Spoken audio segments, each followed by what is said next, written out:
All right. Hello, everyone. Welcome. We are just waiting on our guest and a few more attendees to trickle in, so we will be getting started shortly. In the meantime, if you want to jump into the chat, let us know where you're tuning in from. Also, love to know what you want to get out of today's session.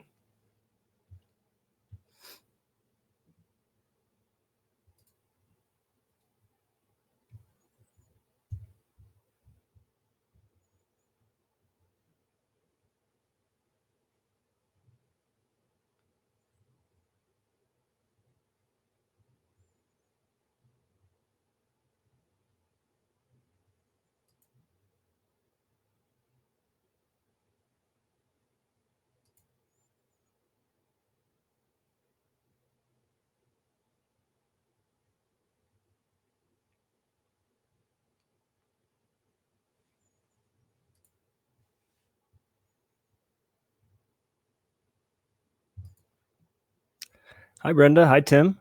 Tim asked if we offer a trial. The answer to that question is yes, absolutely. We have a 2-week trial. If you jump onto Cloud Campaign, you can sign up there and check it out. And Brenda, yes, this session will be recorded and you'll be sent the recording as soon as it's wrapped up in a follow-up email.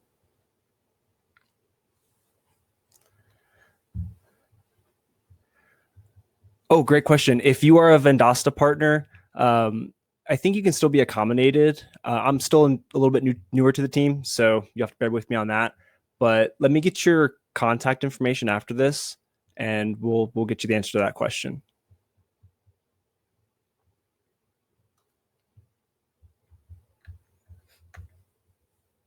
Thank you, Tim.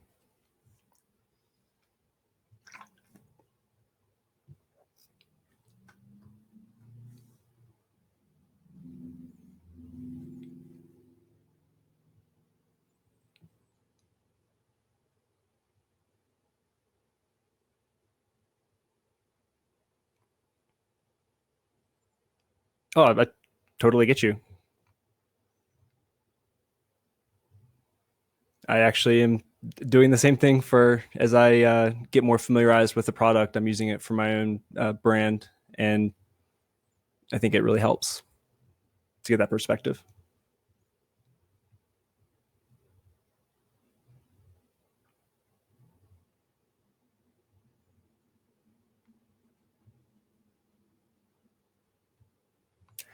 Hi, Joe. Welcome. We are just waiting a little bit for some more attendees to come in and for our guest to arrive. I know he was actually doing an interview previously, so we are just waiting for him to pop in. But yeah, we'd love to hear where everyone's tuning in from, or if you have any general questions before we begin.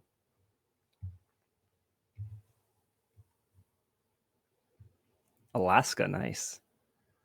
New Mexico, Alabama.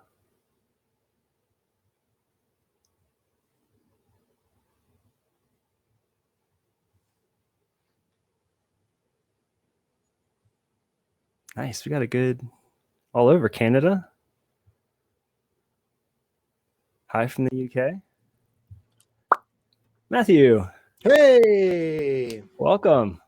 thank you for having me. Oh, absolutely. I like the shirt, man. You're representing. Oh, we've always got to represent. I've got my colored lights on with our brand colors, trying to get a little All right. with it. A little mood lighting. I like it. Yeah, why not? Why not? All right. Well, it seems like we got our attendees, we've got our guests. So let's go ahead and dive into it. Okay. So awesome. Yeah. Hello, everyone. Thank you so much for coming to How to Automate Your Agency to Accelerate Growth. I'm Chris, and joining me is Matthew Hunt from Automation Wolf. Hi, Matthew. Hello. And so before we get started, Matt, I would love for you to just give us a quick background on what it is that you do before we kind of jump into the today's topics. Sure. So I have an agency right now that focuses on personal branding demand gen for basically other agencies in general. Those are usually my ideal clients. And the reason why that is the case is I've grown two agencies and exited them over the last 10 years. So I'm super familiar with the niche. And so our core product is really helping really super busy CEOs and founders create all of their social media content in 1 hour a month. Usually we're focused on LinkedIn. Hmm. So that they can stay top of mind with their network and some of their ideal buyers. Nice. So let's get into the nitty gritty of automation. And I also Okay. don't want to be presumptuous that everybody knows what automation is or how it really can play into the agency world. So do you want to give us just like a brief, your definition of what is automation and how is it relevant to agencies?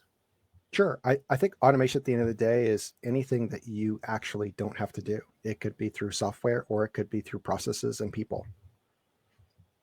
I love that because that's, I mean, it really lets you kind of figure out what it is you need and then fit the solution to your specific problem. Yeah. And sometimes automating things is not always actually the answer.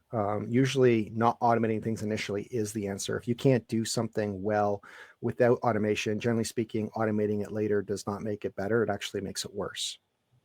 And why is that? Like what kind of sticking points? It sounds like maybe you have some experience or maybe you've worked with some previous clients that, or automate everything and that's not always Sure. the right approach. Yeah, it's not always necessarily the right approach at all, especially, so at the end of the day, your job is usually to delight in some way your customer or your team. And generally speaking, you won't know if it's actually producing the result or the outcome you want if you haven't actually done it well manually and battle tested it. And so usually there's a process before you start to automate things. The worst thing you can do is go and build an entire system that's broken on automation. It just, it's garbage in, garbage out. So I think it's important that you actually get things working well initially. So an example of this might be is someone might go, hey, we want to do outbound marketing and we're going to, we know our ideal prospects and we're just going to buy a list and then email them. And then all these terrible things happen. All of a sudden your domain gets blacklisted and you can't send any more emails. Every email ends up in the spam box. All of a sudden, there's a whole marketplace out there that has negative sentiment with you. All of a Let's sudden you dive it. realize that you're making the wrong offer, etc. Right? Like all kinds of stuff like this is a problem. So instead, it might have been better to, do some MVP beta testing of a few different tests on tactics or strategies manually to see how it works before you scale it and start automating it. So that's what I mean. Yeah, I think you brought up a really good point with, I think an easy way for a lot of people to get into automation is through email automations. But if you do that wrong or you take the wrong approach, like just buying a random list, and it can really affect how your IP is perceived, in the internet speak, and that's really harmful. So obviously, you've had some experience there. How would you approach kind of building a trustworthy list if you were to automate it? So when you say a trustworthy list in the sense of like you're building a database that you can trust, or like in the sense that it's like a clean list, or are you talking about, are you building trust with that list? Good question. I'm talking about from an automation standpoint, building a list that can be trusted, that's clean. Sure. So in general, when you're buying, like if you're going to build databases in general, you probably want to build them yourself instead of just buying them and assuming that they're clean. So there's probably one where people opt in, like they choose to be on your list for whatever reason, more like an inbound marketing lead, like that'd be like an MQL, marketing qualified lead. And then there's another one that's kind of just like a contact list that you might buy or scrape, in which case, scrubbing is really, really, really important. In fact, in general, I find most, like if you're an agency, which I assume most of your clients kind of are, people attending this webinar, most of them don't really need any more than probably two main lists. They need a Dream 100 client list and they need a Dream 100 influencer list, and that would be it. If you are scraping like Google Maps or buying lists and sending out thousands of messaging to people, particularly if it's unwanted, I can almost guarantee that you've already begun wrong. And Yeah, all you're you're going to tanking your do is, IP. Yeah, your base, your reputation at the end of the day, both personally and at a brand level, is definitely going to go down the toilet doing something like that. Yeah. And there's a lot easier ways with a lot less friction and effort to get the results you want. And most of these agencies in general don't need thousands of clients or even hundreds of clients. Like most of them, if they just got 6 to 12 in the next 12 months, would be a huge win for most of them. Yeah. Most of them. Yeah. And should And be. You shouldn't yeah. need hundreds or thousands of clients to scale a business today. If you're an agency, like if that's the case, you're probably not adding enough value or charging enough in general. Yeah. So speaking of adding value, you also mentioned something about delighting your customers Mhm. and just doing a little research on some of your marketing materials and your approach to things. One thing that you constantly reiterated that I love is really injecting trust into your Mhm. automations. I Mhm. think that's huge. I've not really seen too many people with that message. Mm. So I want to kind of dive into what does that mean and why is that important? Sure, great question. So at the end of the day, the reality is this: people don't buy from people unless they know, like, and trust them. We've all heard this a million times. This is not something new or you're hearing for the first time. If it is, you're probably new to the game. But the reality is this: is they can't trust you if they don't like you, and they can't like you if they don't know you. And you can do zero selling or really even marketing to people until they actually trust you. Even if you do marketing to people who don't trust you, it just falls on deaf ears. Mm, Or even if they engage with you, they're engaging with you and they're just going to treat you like a commodity. But if you actually have trust with those people, then when it comes to actually like them engaging with you, if and when they have the problem arises that you solve, you have a good chance at throwing your hat in the ring, and or you also probably have a good chance at closing the sale, even if you suck at sales. mm. So really what everybody should be doing is they should be focused on building trust equity, not necessarily getting more marketing qualified leads or more contacts or more sales qualified leads. It's the wrong mindset. So what I always tell people is you don't actually need more leads. You don't even need more sales. What you need is more trust with a community.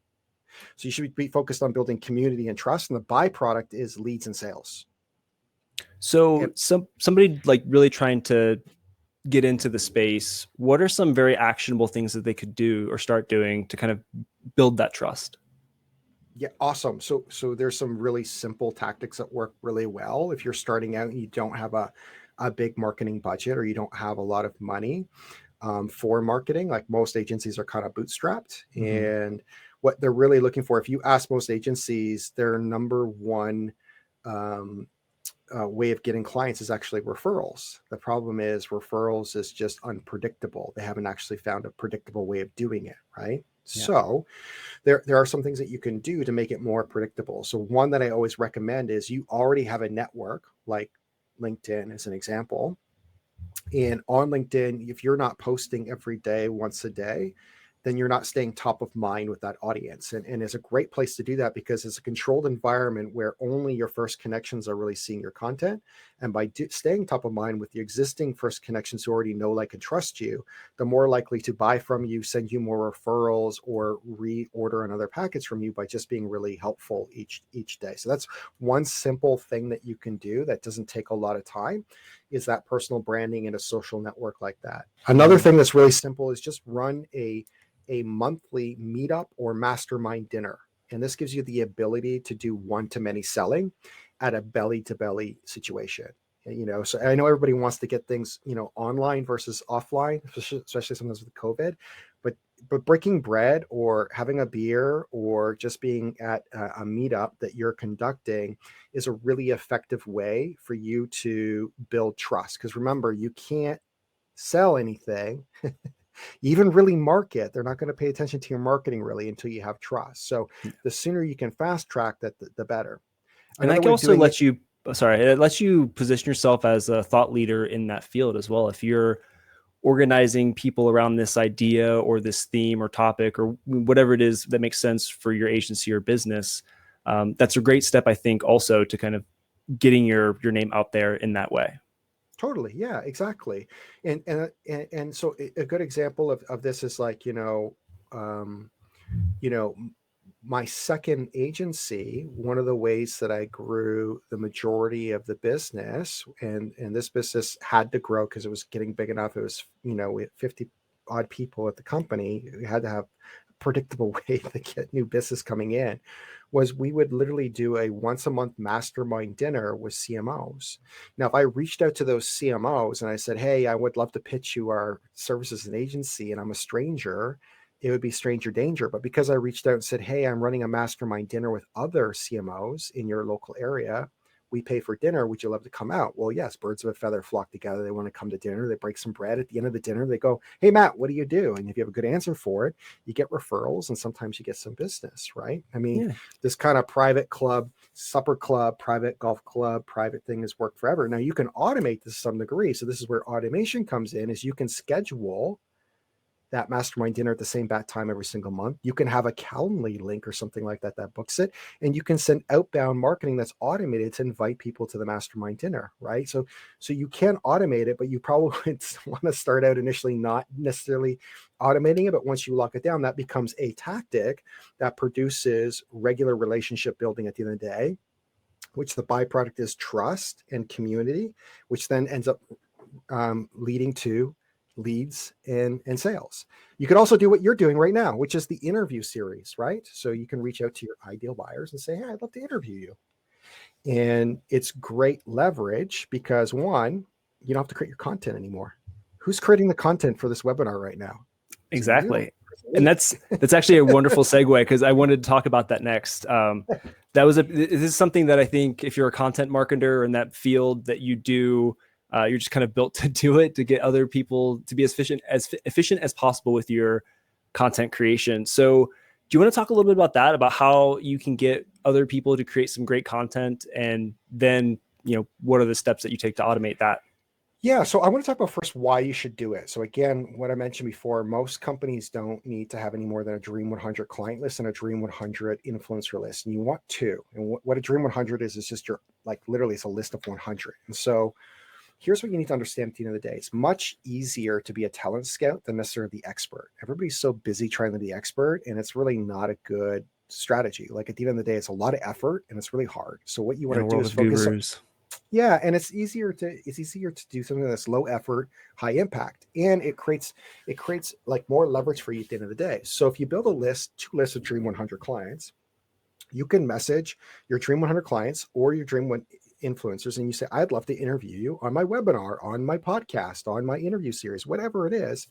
Well, most of the time, ego wins and people say yes. And then what ends up happening is you end up doing kind of what Joe Rogan does, Oprah does, Tim Ferriss does. They're experts of nothing. So here you are interviewing it, right? And then here comes the expert in. And what happens is the law of transference happens. The expert transfers all their authority to the host, as well as their audience to the host, and they go away. And then another expert comes in, and they do the same thing. And then they go away. Another expert comes in, and they go away. And at the end of the day, you're the one who's left with all the authority and all the transfer from the other audiences, and you didn't have to create anything. It's amazing leverage. And if you look at what a lot of the big brands are doing, they're building these media companies that are based on other people's expertise. Mm-hmm. And you built a relationship at the same time. You interview someone for an hour, usually there's a little chat before, a little chat after the interview as well too. You fast track that process of know, like, and trust. Now that you have trust, they're going to pay attention to your marketing and what you have to offer, as well as other good things are going to happen. And if you do this with your Dream 100 clients, just think of it as an interview, as a discovery call without the sales pressure. Yeah. And also, sorry, go ahead. Yeah. And you get your content for free. Yeah. And likely the people that you're bringing into your show or to whatever, conversation you're having, they're likely to be sharing it with their audiences as well. So you get that cross audience pollination, which is always desirable, because you're going to, pull in a few more customers or potential clients from that. Yeah. It's free advertising, right? Free reach. You get to tap into someone else's audience. It's brilliant. Yeah. I do want to talk a little bit about, I don't want to get like too much into the nuts and bolts, just because there are so many different ways to automate. I'm curious maybe to know what are some of the tools that you use, or what are some of the recommendations to help people decide what tools to use for their automations? Sure. Yeah. So I think at the end of the day, it just depends on what parts of the business you're automating. So there's Hmm. obviously some marketing things that you can automate, right? There's some sales things that you can automate. There are some things like in operations, like delivery and fulfillment that you can probably automate. There's probably things you can automate on retention and retaining customers, right? So, or extending the lifetime value. There's things that you can automate there. So there's a lot of different areas that you can automate. So some of the things that I automate is in all of those different areas. So around like marketing as an example, I don't syndicate my content right across social media. I schedule it and I use Cloud Campaign to do it. I also use Cloud Campaign as a tool, as a tool that I can white label for my clients, because I do the same thing for my clients as well too, right? So there I've used automation for the client, I've used automation for us, and I've done it in a way that it builds a bit of a moat around my business where it looks like I have a little bit of my own proprietary tool, without actually having to do all the engineering and programming, everything else is along with it. That's a great leverage of my time to be able to grow my business. So that'd be like one example of like automation. Yeah. And that's interesting too. Just like you don't really think about automating necessarily a white labeled product, but the amount of effort it would take to actually create something like that to make it customized to your brand or Yeah. agency, that's a lot of work. And to all of the collateral and all the reporting, everything that goes with that experience, like that's a ton of Yeah. money paying a software engineer or somebody to do that. So that's an interesting nuance of like, oh, I can, automate sort of the brand experience in that sense of how people are experiencing with my brand. Yeah, if you're an agency, a lot of times, like what you need to do is you start to discover that as you grow, you need more bodies and bodies that you didn't count on, usually non-revenue generating bodies. And so you start going, how do I create more revenue from the existing clients I have? And when you do that, you want to start looking at things that don't require more bodies, that require Mm-hmm. software that's scalable, and something that you can supply to your customers or your clients that adds lots of value, lots of like impact to their business, but requires very little effort on your side to do. So something like this is an excellent tool to white label and add to your suite, because it can add a lot of value and save your clients a ton of time. It doesn't require you or your team a lot of time to use or set up, but you can bill substantially a lot more for that. And it's a great way to increase your margins, which usually you need to have happen as you grow your agents, because you realize, holy crap, I need more money to pay for all these bodies. So anytime you can find something like that would be great. You might find it in an email tool, you might find it in a social media scheduling tool or a project management tool, you name it. But if you can white label it and charge a markup for it and requires almost nobody to manage it, that's a big win for your agency. Yeah, I mean, I couldn't even comment on the difference in revenue you could charge by offering sort of that premier service, that white glove ability to deliver that without having to put in all that extra time and effort into it. Um, one of the questions that I saw pop up in the comments was for agencies that are really just thriving at the moment, and they want to start integrating automations, and maybe it's a great chance to just open it up to Q&A to let them pop in with their specific questions. But for someone who's just crushing it already, what in what ways would they start looking at automation maybe differently to solve some business problems? Because I like the framework you provided of first you got to look at your stack of where you're spending your time, Mhm. and based on those areas that you want to kind of get rid of, how can you build a very good experience around that so that it can be automated instead of trying to maybe automate first, which might not be the best approach.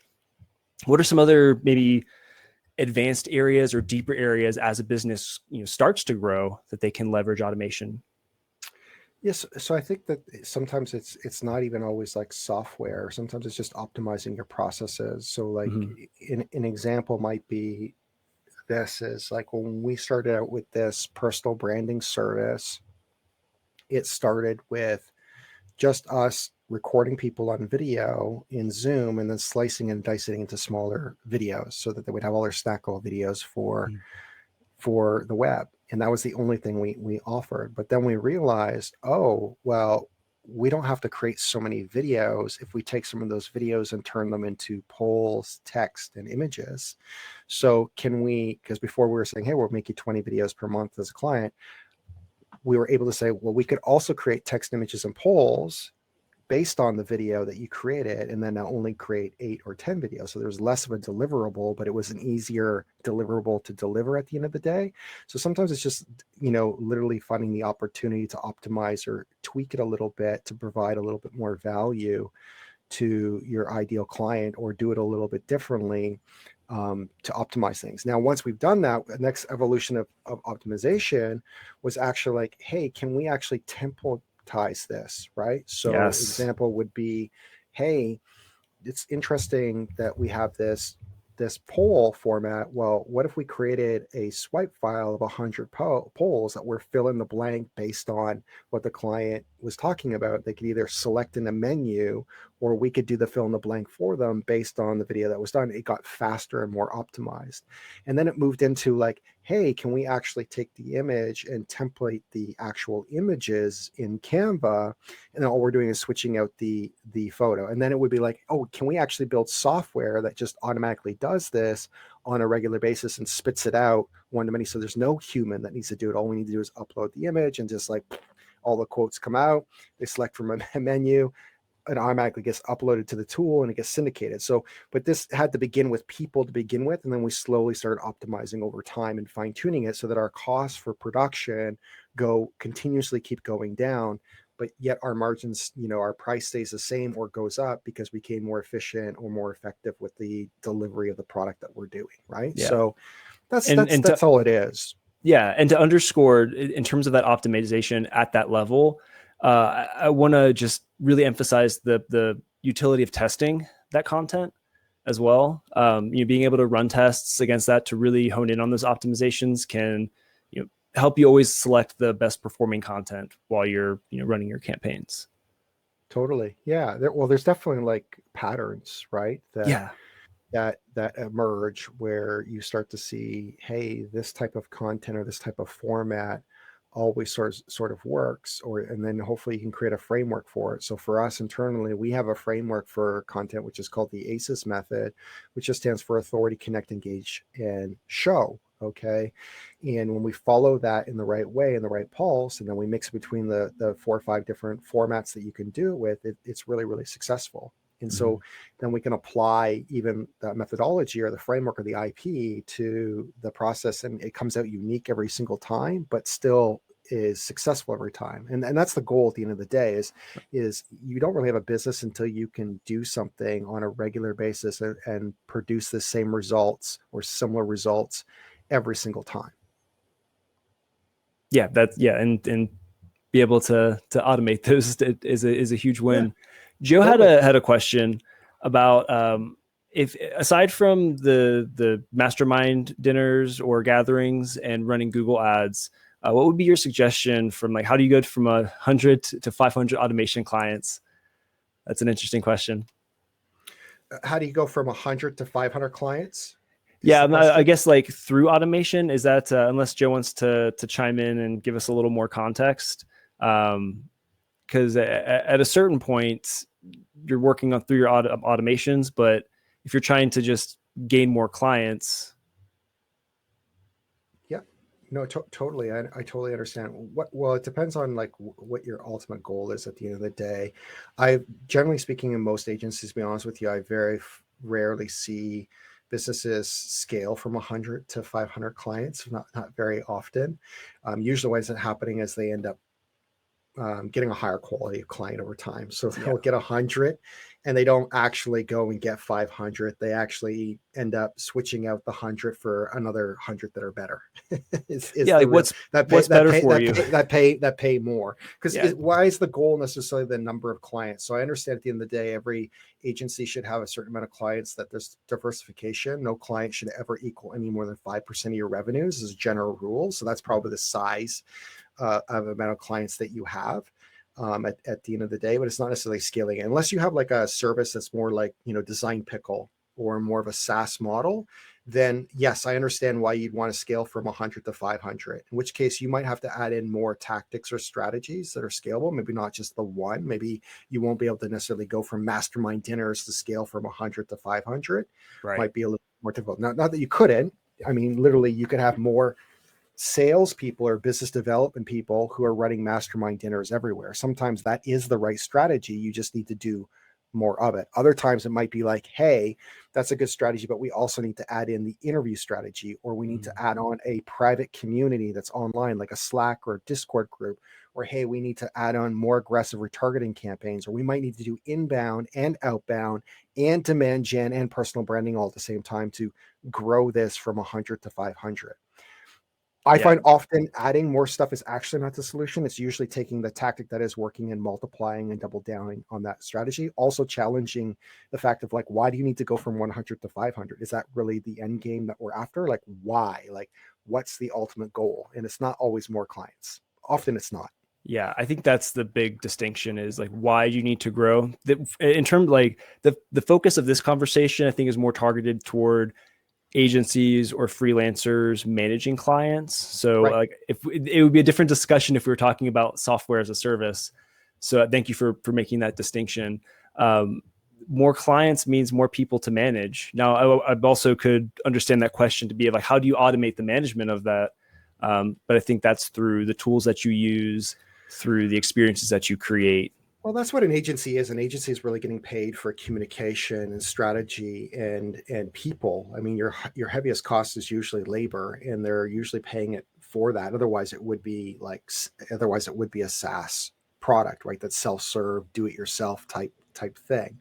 Now, there are other things you can do. You can bridge the gap between do-it-yourself, done with you, and done for you programs. And so, one way of getting more leverage is to move from done for you to a done with you program. So you could do more of a group coaching type thing Mm-hmm. where you teach people how to do it. You're there and available, but instead of like, a one-to-one client to, and you situation, you could have a 1 to 20 people in a Zoom meeting, all going through the same exercise or the same workshop. And then of course, like there's the do it yourself, which is more of the SaaS. So you could like take a product like Cloud Campaign. There is the ability that you could have templates that people fill out in Canva. You created all their stuff. They buy that. Plus they buy your SaaS white label program in here, and it comes with a coaching program. And therefore, you make money on the front end with the coaching program. Maybe that's your self-liquidating offer on your Mm-hmm. ads to break even. And then, your bump offer of getting the templated Canva templates is where you make a little bit more money, but the real money is on the back end with the SaaS product where you're marking up the white labeled stuff that's here.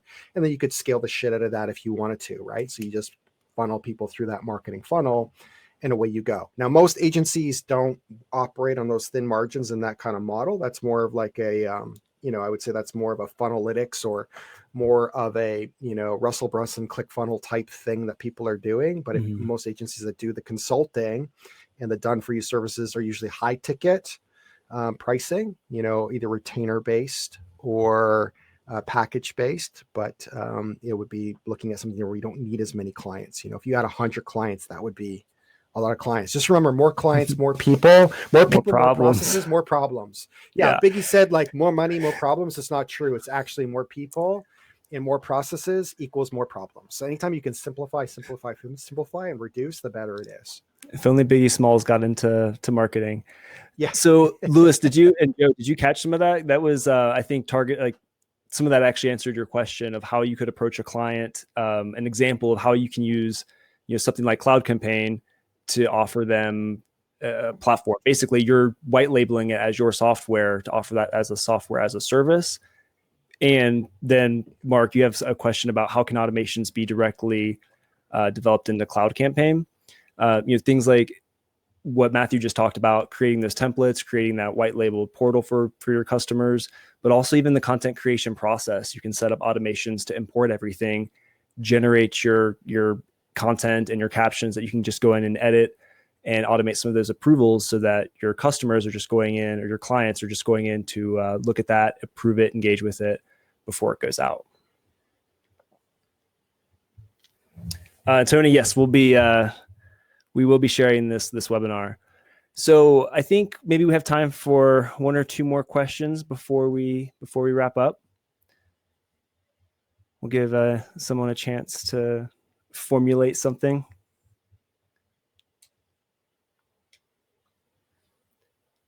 But in the meantime, Matthew, do you want to share any pluggables that you have where folks can find you if they want to learn more? Yeah, sure. So they can literally go to automationwolf.com is where they can go. On automationwolf.com on the homepage actually has the full playbook on this whole demand gen and personal branding. So there's a VSL there, video sales letter.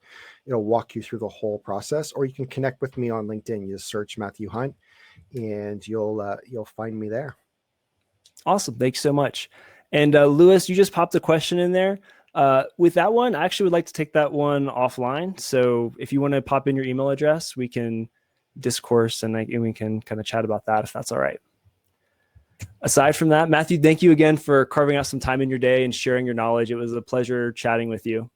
Thank you for having me. You have a great day. You as well. Thank you so much. And everyone, thank you so much for watching, and we'll catch you next month. Bye-bye.